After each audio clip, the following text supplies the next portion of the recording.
Alors, à partir d'Avimeca, ouvrir le clip vidéo. Et première chose à faire en faisant clip adapté, on va adapter l'image à l'écran.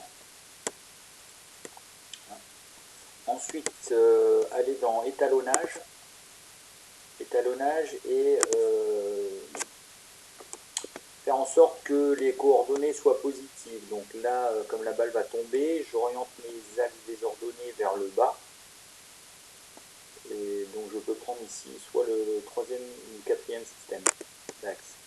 Et là, je pointe la position de la balle de manière à ce qu'elle soit à l'origine du repère à t égale 0. Comme ça. Et ensuite, alors je détermine l'échelle du document. Donc je vais dans échelle, je clique le premier point ici, une dimension connue, c'est la hauteur de la porte. Et je rentre, cette porte elle faisait 2,16 m, je crois. Voilà. Ensuite, donc là j'ai mon repère d'espace, le repère de temps, c'est-à-dire il faut déterminer l'image à partir de laquelle la balle commence à tomber.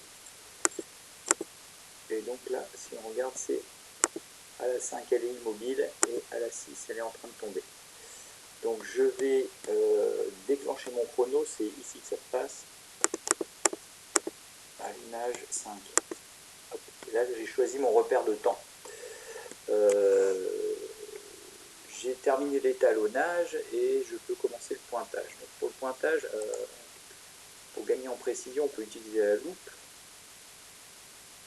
Et après, on pointe les positions de la balle, les unes après les autres, jusqu'avant le rebond.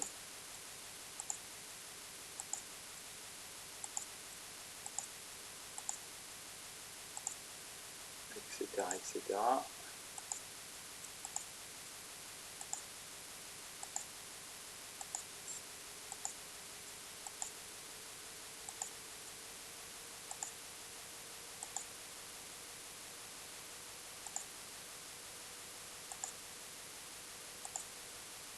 Voilà, le pointage est terminé.